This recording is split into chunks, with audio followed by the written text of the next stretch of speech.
Valencia en la Red continúa la ronda de entrevistas especiales con motivo de las elecciones generales del próximo 23 de julio y en esta ocasión recibimos a la actual diputada y candidata cabeza de lista al Congreso de los Diputados por el Partido Socialista, Mariluz Martínez Seijo. Bienvenida. Buenos días, muchas gracias. Ella.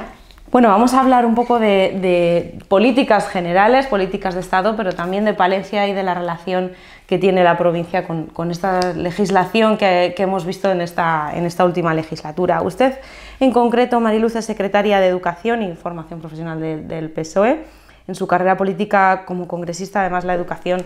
ha sido, yo creo, que el foco principal de su trabajo. Y el Gobierno, en concreto, en esta legislatura ha legislado en materia de universidades, en educación infantil de primer ciclo, en FP, por supuesto, también en primaria y secundaria. ¿Qué balance hace? Y yo no sé si tiene miedo de que parte del trabajo realizado se pueda venir atrás, como han anunciado, ¿no?, otros partidos, que en este caso que derogarían algunas de las leyes aprobadas en esta materia.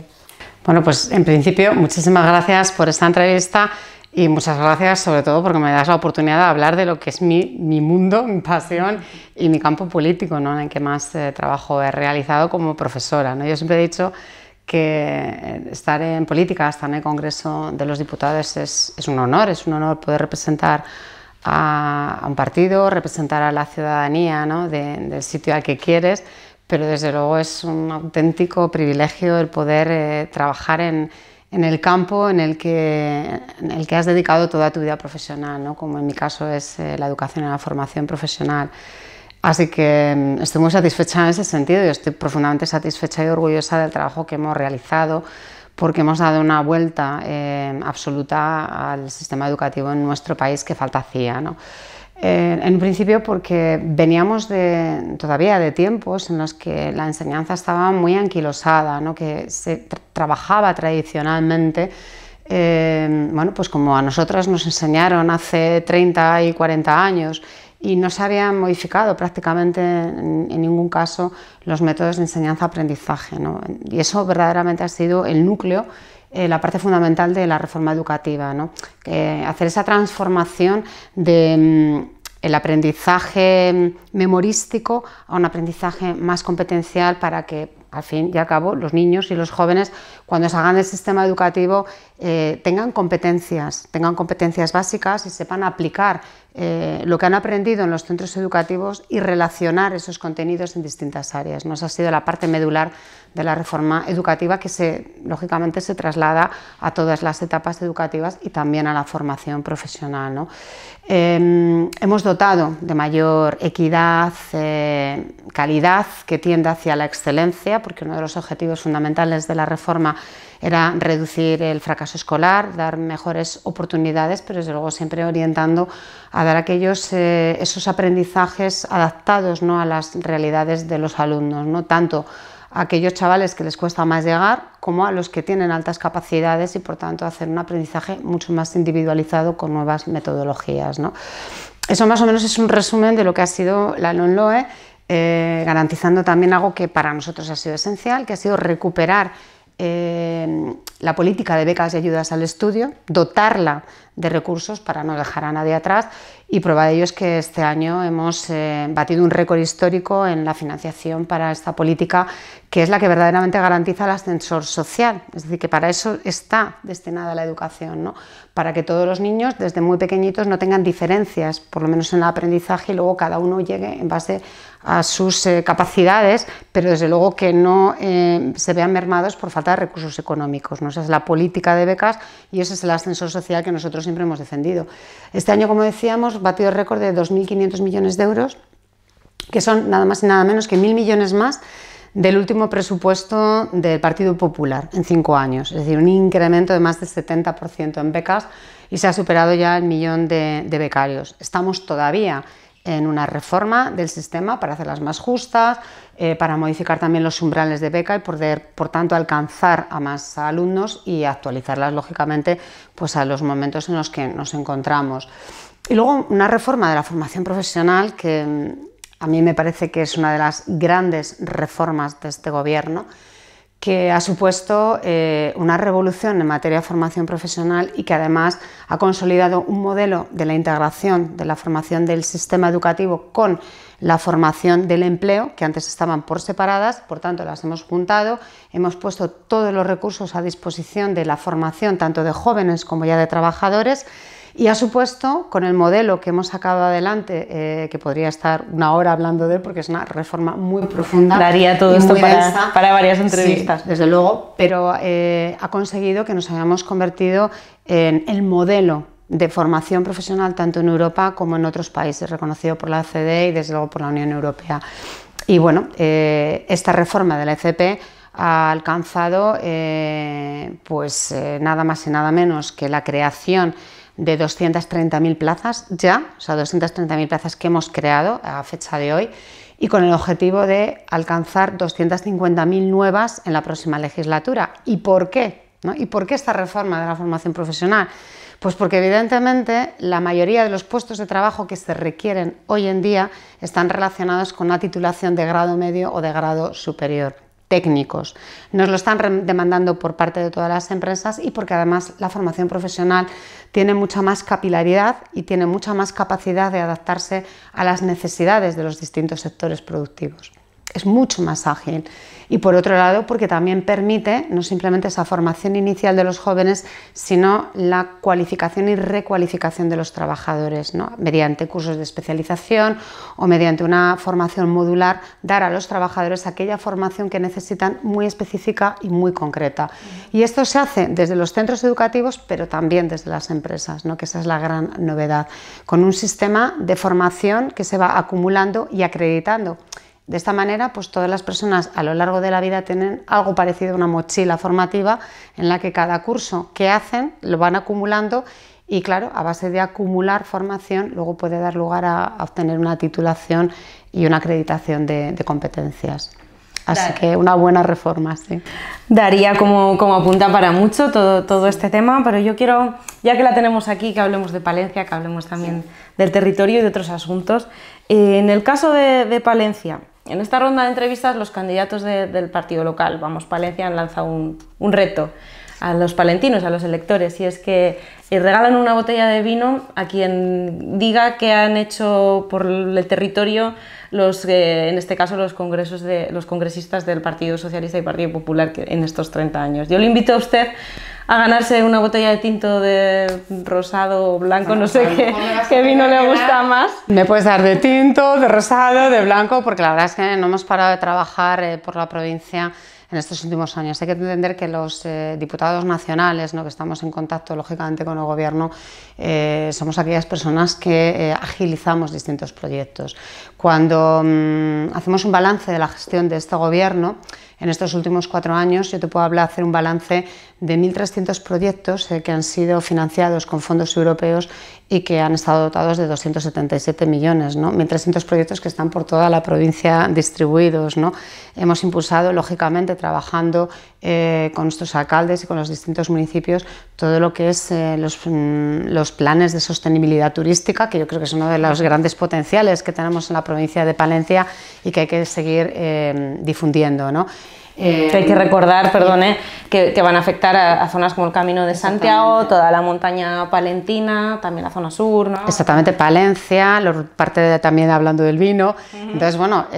yo quiero poner esto en valor, porque hasta ahora siempre se decía que Palencia era la bella desconocida, y no simplemente refiriéndose a la catedral, sino al conjunto de la provincia. A mí me da mucha pena cuando salgo, y estoy mucho tiempo fuera, lógicamente, por ser representante en Madrid, ¿no? Y porque además formo parte también del Consejo de Europa, y claro, salgo de mi provincia, salgo de España, y claro, tener que seguir repitiendo a la gente, Palencia con P, y claro, pues yo cuando les cuento las joyas que tenemos en esta provincia, la gente no da crédito. Es decir, tenemos muchos motivos de los que estar verdaderamente orgullosos. El románico palentino norte. Bueno, aprobé una proposición no de ley en el Congreso de los Diputados para impulsar la declaración de patrimonio de la UNESCO del románico palentino, que lamentablemente está parada porque la Junta de Castilla y León no se ha puesto las pilas, pero luego el expediente está apoyado y además conseguimos una unanimidad en la aprobación de este proyecto, que lo tenemos en el Ministerio de Cultura esperando que la Junta de Castilla y León lo agilice. Hemos trabajado pues, con todos los alcaldes, ¿no?, de los distintos municipios que me han pedido, oye, ayúdame para conseguir una cita con distintos ministerios. Te puedo hablar del Parador de Cervera, te puedo hablar de Agricultura, como a través de una reunión que tuve con el ministro de Agricultura, con Luis Planas, y cuando se entregaron los premios de Agricultura y de Agroalimentación a nivel nacional, que fueron premiados hace año, pues un poquito más de hace un año, a Quesos del Cerrato, que recibieron un premio en Madrid. Estuve acompañándoles y a partir de ahí, bueno, me comprometí con el ministro a traerla a Palencia e impulsar lo que hoy en día ya es una realidad para nuestra mayor cooperativa, Agropal, que gracias a pues, esa intermediación, Agropal en estos momentos es una entidad asociativa prioritaria, lo que le confiere una situación de privilegio de cara a acceder a distintas subvenciones, ayudas, entrar dentro de los paquetes de propio ministerio y por tanto distribución. Y de esto se beneficia lógicamente la mayor industria que tenemos en nuestra provincia, ¿no?, que es la industria agroalimentaria, que supone prácticamente el 20% del PIB. Cómo he agilizado también el proyecto entre el tramo de la autovía entre Dueñas y Venta de Baños, que está prácticamente finalizado y que esperemos ya que en estos presupuestos del año, de cara al año 2024, pueda ser ya una realidad para acometer la obra. Y hemos estado trabajando también con el alcalde, viendo el proyecto, viendo cuáles son las mejores soluciones. Como hemos trabajado también en la zona norte, Guardo, con transición justa, con los fondos de transición justa, implementando y apoyando todos esos proyectos que hoy en día son una realidad y que han dotado de millones y millones de euros a nuestros municipios en la montaña palentina, ¿no?, para que puedan hacer esa reconversión que nunca se había hecho anteriormente. Es decir, en cada una de las áreas que hemos estado trabajando, ahí hemos estado, ¿no? Y lógicamente pues trabajando el día a día, para que las más de 200 leyes que hemos sacado adelante y de las que se benefician todos y cada uno de los palentinos, ¿no?, sean una realidad hoy en día, porque evidentemente si no trabajamos para la reforma de las pensiones, para que casi nada, 43.000 pensionistas palentinos que tenemos en esta provincia hayan podido ver incrementadas un 8,5% sus pensiones, que básicamente son unos 300 euros lo que les hemos incrementado en estos años de gobierno socialista, y que ahora, hoy en día, podrían perder si hubiese un cambio de gobierno, porque eso sí que lo tenemos clarísimo. El Partido Popular votó en contra de este modelo de pensiones y el Partido Popular ha garantizado que va a tirar por tierra esta reforma de pensiones y por tanto el incremento y además la política de sostenibilidad y de recuperación de la hucha de las pensiones que nosotros hemos conseguido garantizar. Hombre, la política de becas y ayudas al estudio, es decir, todas las medidas que se han podido trabajar en la provincia de Palencia, incrementando las plazas de educación infantil 0-3 años, esas plazas públicas y gratuitas que vienen financiadas por el Gobierno de España. Esto es un trabajo, lógicamente, de mi propia área, de mi ministerio. Hablaba antes de la formación profesional. Todas las plazas nuevas de formación profesional que se han creado en esta provincia vienen financiadas con fondos europeos. Todos los programas de acreditación de la experiencia laboral y de acreditación de competencias básicas de la población adulta vienen financiados también con los fondos europeos. En fin, trabajando desde luego por toda la provincia y por supuesto que cada vez que ha habido una necesidad de alguna cosa concreta, ahí estamos los diputados, ¿no?, para hablar con los distintos ministerios y facilitar, ¿no?, la gestión. Hacer un poco de esa mediación, ¿no?, desde el terreno hasta los despachos. Mediación, acompañar en ocasiones también a los alcaldes, porque yo entiendo que desde pequeños municipios, ¿no?, que es la norma, ¿no?, que tenemos en nuestra provincia, yo creo que también asusta muchas veces, ¿no?, lo de llegar a Madrid. Bueno, ni siquiera os quiero contar toda la mediación que hicimos también para fijar los puestos de trabajo en la crisis de Siro, que ahí estuvimos codo a codo con el alcalde de Venta de Baños, con los trabajadores, con el comité de empresa, haciendo también la mediación entre el Ministerio de Industria, que han logrado pues, hacer, ¿no?, que la empresa siga en funcionamiento y evitar pues, una pérdida muy lamentable de puestos de trabajo en nuestra provincia. Y ya en otro campo, pues por ejemplo, el trabajo también que hemos hecho, ¿no?, y que he hecho personalmente a favor del municipio de Brañosera, otro, yo creo, de las señas de identidad de nuestra provincia, porque no deja de ser el primer municipio de España. Estuvieron exactamente en el Congreso de los Diputados en el Senado, y yo también conseguí aprobar una iniciativa por mayoría absoluta de la Cámara, bueno, por mayoría no, por unanimidad, en la que bueno, pues, apoyamos el reconocimiento de Brañosera como primer municipio de España, y lógicamente todo lo que ha venido acompañando a esa declaración, ¿no?, que supone también un incentivo turístico para nuestra provincia, y esa declaración de Brañosera, que es lo que se ha hecho también recientemente en el Congreso de los Diputados, ¿no? Y luego, pues lógicamente, todas las pequeñas medidas de cuestiones que se van necesitando, la intermediación que hicimos también para conseguir los abonos de la van también aquí en Palencia, ¿no?, para conseguir esos descuentos, ¿no?, para tantos y tantos palentinos que viajan a diario a Madrid, exactamente, en la línea de distancia, de la que bueno, pues nos han beneficiado tantos palentinos y palentinas. Ahí estuvimos trabajando, dando la lata continuamente a la ministra de Transportes y Movilidad para que tuviese en cuenta a Palencia como una de las provincias destinatarias de los abonos, ¿no? Es decir, no hemos parado ni un día en todas las áreas, en todos los campos, trabajando por nuestra provincia. Reservamos una barrica, entonces. Yo creo que me ha ganado más que una botella, ¿eh? Bueno, vamos a hablar de despoblación, vamos justos de tiempo, pero un poquito sí que es un tema muy importante, el reto demográfico. Es verdad que las medidas quizá que se han puesto en desde que se asumiera como asunto de Estado el reto demográfico, y en particular citaba los convenios de transición justa y otras iniciativas, puede que tarden unos años en dar sus frutos, pero usted, que viene de Guardo, que ha visto también los problemas, ¿no?, de los municipios pequeños, de los entornos rurales, muy concretamente, ¿cómo avanzará el PSOE si vuelve a asumir el gobierno del Estado en esta línea?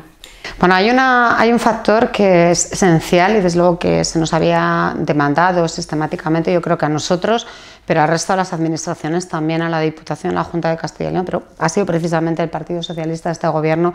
el que ha dado un paso de gigante avanzando en dotar de conectividad a los municipios. Eso era necesario, era básico. O sea, hoy en día no se puede contemplar avance, modernidad e innovación si no viene acompañado de una conectividad básica que permita que los ciudadanos tengan acceso, ¿no?, a lo que hoy en día es la alfabetización digital. Es decir, antes hablábamos del sistema educativo y no te hablaba de lo que es el proceso de alfabetización, de dónde veníamos hasta dónde hemos llegado, pero hoy en día lo que es evidente es que sin una conectividad y sin una competencia digital, hoy prácticamente todo el mundo se puede considerar un analfabeto en el mundo, ¿no? Y entonces, en ese sentido, se ha hecho un enorme esfuerzo dotando de conectividad,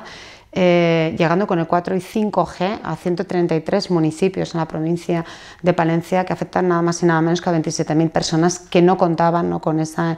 conectividad previamente, y que ha sido el Gobierno de España el que lo ha puesto en funcionamiento. Eso es básico. Eso es básico para facilitar la gestión del día a día, eso es básico para también fijar población, es básico para distintas empresas que hoy en día, ya gracias a esa ley del teletrabajo, que también hemos sacado adelante en esta legislatura y que es muy importante, ¿no?, para el medio rural, que haya personas que decidan quedarse en su pueblo y que puedan hacerlo desde su pueblo y que lo puedan hacer a través de una conectividad en condiciones, ¿no?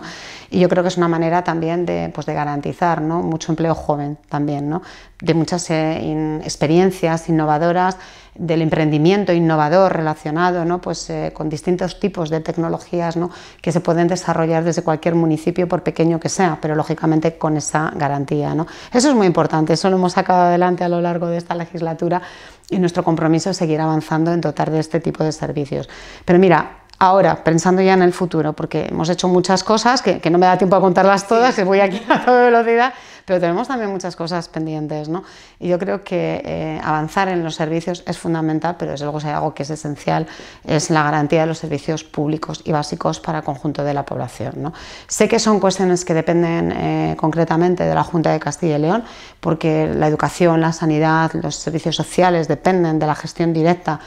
de la administración autonómica, pero nosotros hemos hecho un esfuerzo enorme impulsando, apoyando mediante distintos programas, ¿no?, de incentivos, ¿no?,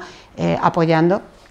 Y desde luego nuestro compromiso es seguir acercando los servicios a los ciudadanos y ciudadanas, ¿no? Porque, a ver, yo vengo de Guardo, yo sé lo que es. Es una carretera muy mala, está en pésimas condiciones y evidentemente en invierno es mucho peor. Hombre, te juegas la vida. Yo conozco personas que han muerto en carretera y que todavía, y lo sé, y lo llevo demandando y lo llevo reivindicando desde hace décadas. No es de recibo que todavía en una provincia como la nuestra tengamos 2 SUVIs móviles, ¿no? ¿Por qué no llegan? ¿Por qué no llegan? Y mucho menos en el verano, ¿no? Te estás jugando la vida muchas veces por vivir en una zona norte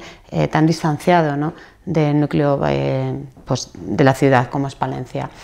Y en este sentido, siendo conscientes además de que la pandemia ha sido muy complicado, porque es cierto que muchas administraciones autonómicas abandonaron la atención primaria, como se ha abandonado aquí en Castilla y León por parte del Partido Popular. Sabes que es una reivindicación histórica del Partido Socialista, la apertura de los consultorios locales. Nosotros, sin ser nuestra competencia, hemos dotado de un plan de 334 millones de euros destinados a reforzar la atención primaria, fundamentalmente destinados al mundo rural. Hemos dotado también de financiación en nuestra provincia para dotar, ¿no?, de todo ese instrumental de alta tecnología. Y me refiero, y me estás viendo, yo creo que me estás leyendo la mente, ¿no? Se han dado más de 395.000 euros aquí a la provincia de Palencia, a través también del Gobierno de España, que evidentemente deberían ir destinados a lo que todos los palentinos sabemos y reivindicamos desde hace tiempo, ¿no?, que es esa unidad de radioterapia, ¿no? ¿Dónde está? Porque los recursos han venido a Palencia y no nos quedamos contentos, no nos quedamos satisfechos con ello, porque entendemos que tiene que haber garantías para la ciudadanía, para acercar esos servicios públicos a las personas que han decidido residir en el mundo rural. Y por eso en este programa queremos avanzar, queremos redefinir la estrategia frente al reto demográfico, y algunas de las medidas que vamos a sacar adelante, por ejemplo, es acercar los servicios, ¿no?, y garantizar, por ejemplo, que no haya más de 30 minutos de desplazamiento a distintos servicios sanitarios, educativos, etcétera, por ley,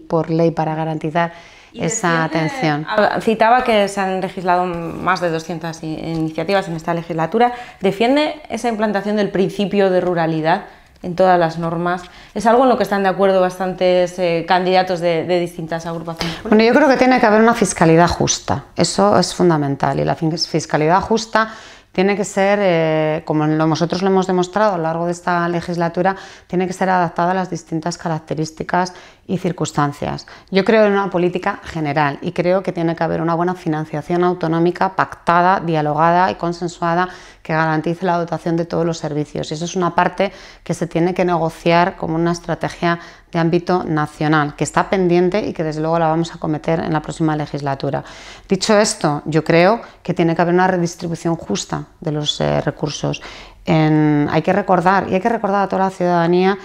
cómo se salen de las crisis, y todos tenemos que recordar cómo se salió de la crisis del 2008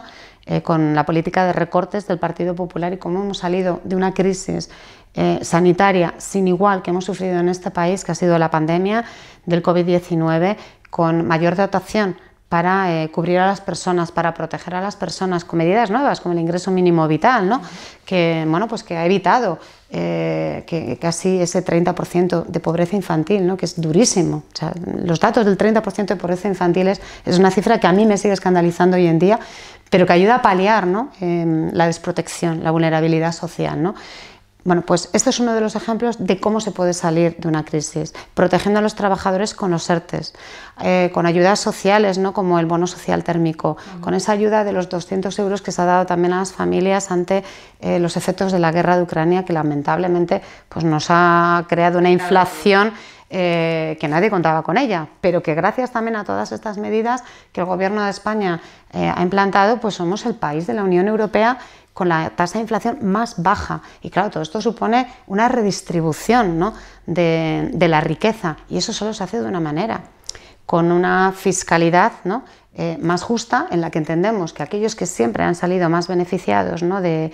crisis económicas, que paguen más. Y por eso, cuando nos subió tanto la factura de la luz a todos, pues lo que hicimos fue decidir que hubiese una fiscalidad mayor, o sea, más impuestos a las eléctricas, porque evidentemente se estaban lucrando mucho más a raíz de esa crisis energética que hemos tenido, como también lo hemos hecho con el impuesto a la banca, a la que, por cierto, entre todos los españoles tuvimos que recuperar cuando estaba gobernando Mariano Rajoy, ¿no? Eso es de lo que se trata, de que para que toda la población española pueda estar más protegida tiene que haber una redistribución. Por tanto, los impuestos, ¿dónde tienen que ir? Pues destinados a quien más lo necesita, y eso forma parte de un pacto que se tiene que fraguar entre todos y que, por supuesto, tiene que formar parte el mundo rural, porque es evidente, y que además somos nosotros los únicos los que hemos hecho frente a una estrategia, frente al reto demográfico, ¿no? Por tanto, ahí está nuestra gestión y nuestro balance. Estamos terminando ya, pero quiero citar el hecho de que usted ha sido presidenta, señora Martínez Seijo, de la Comisión Constitucional del Congreso en la última etapa de esta legislatura. ¿Cree que hay derechos constitucionales que pueden estar en peligro si hay un cambio de color en el gobierno de España? Y me refiero particularmente a la entrada de Vox en un posible gobierno. Sin ninguna duda, porque estamos viéndolo en ayuntamientos y en municipios, y yo creo que todos a estas alturas somos plenamente conscientes de que no hay ninguna posibilidad de gobierno si no va acompañado de un pacto. Nosotros lo hemos tenido que ir a un gobierno de coalición, no es que nos haya vuelto locos, pero desde luego nos tenemos que entender, somos el partido del diálogo y lo hemos mantenido, pero siempre hemos pactado con partidos constitucionalistas que creen en la Constitución. Pero es que casi el 90% del programa de Vox atenta contra la Constitución española, atenta contra derechos y libertades consolidadas en nuestra Constitución española, atentan contra el Estado de las autonomías, porque no creen en el Estado de las autonomías y, por supuesto, no creen en que las comunidades autónomas tengan que tener esa gestión, ¿no?, de áreas tan importantes como la educación y la sanidad. Atentan contra los derechos de las mujeres, y yo desde luego aquí apelo muy directamente a las mujeres españolas, a las mujeres palentinas, lo que nos ha costado llegar a donde estamos, lo que nos ha costado luchar y trabajar por tener nuestros derechos, nuestras libertades y nuestra igualdad, igualdad laboral, igualdad salarial, cómo estamos derribando los techos de cristal, cómo estamos luchando contra la violencia de género, y de repente la violencia de género deja de existir. No podemos consentirlo. Por supuesto que hay un enorme riesgo de pérdida de derechos, de libertades y de todo aquello por lo que tantas personas de este país hemos luchado y trabajado. Y no lo digo simplemente los políticos, tenemos que hacer memoria.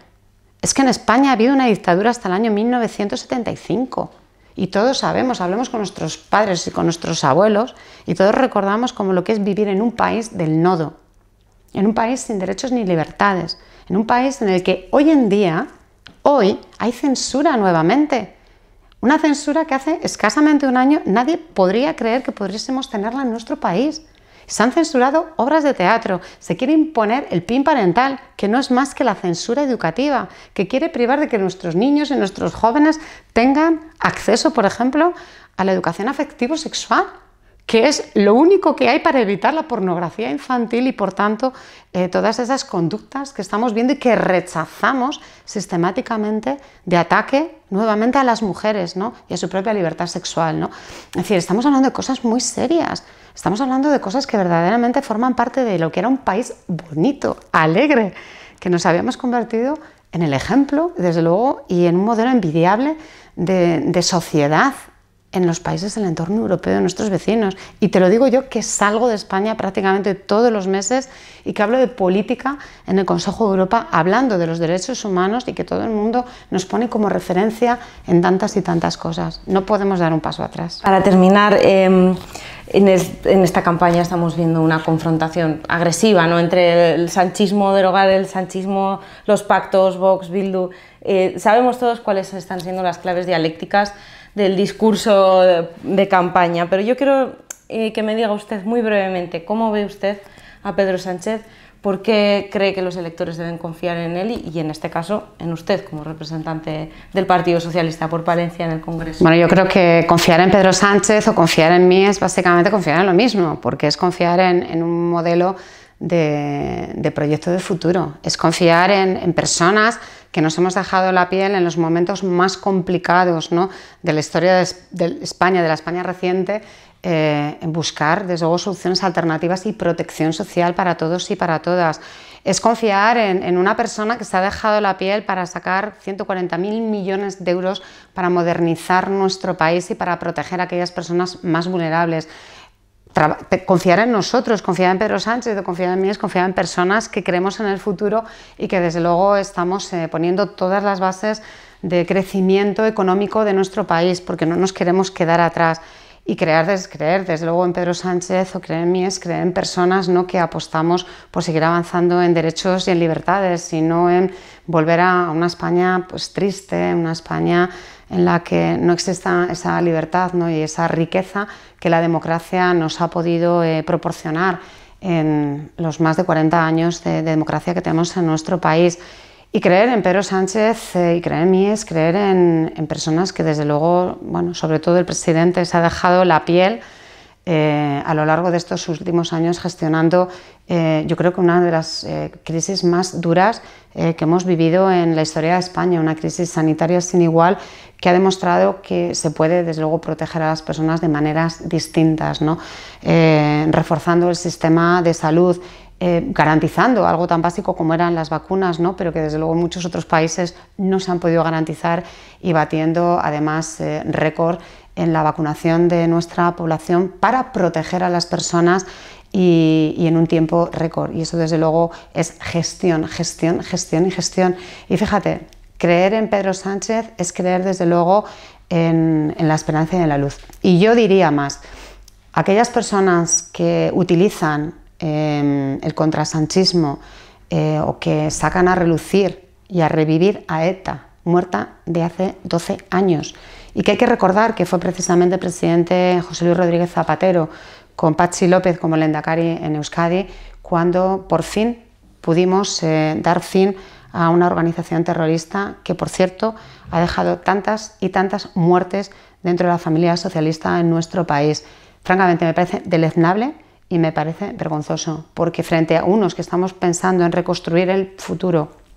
y pensar en proyectos de futuro, parece que hay otros que lo único que quieren hacer es rescatar a los muertos, rescatar el terrorismo en nuestro país y jugar con ello de una manera que, bueno, que está incluso enfrentando a las asociaciones de víctimas del terrorismo. Yo creo que este país no se merece eso. España no se merece personas que mienten, personas que utilizan el terrorismo, personas que utilizan la desgracia con fines electoralistas. No, España se merece alguien, pues, y Palencia se merece desde luego personas que apuesten por ella, que crean en ella y desde luego que le den cosas reales, no humo, proyectos o mentiras. Eso desde luego es lo que tiene que quedar claro y es de lo que nosotros estamos hablando en esta campaña. Por tanto, yo creo que entre creer en Pedro Sánchez o creer en Feijóo hay un abismo. Lo hemos visto el otro día en el debate.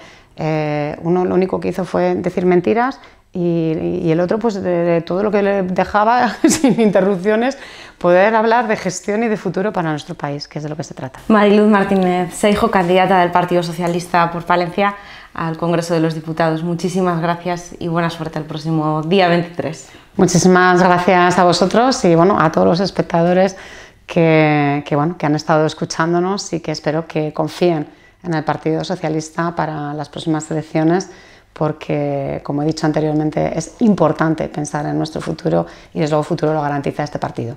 Gracias.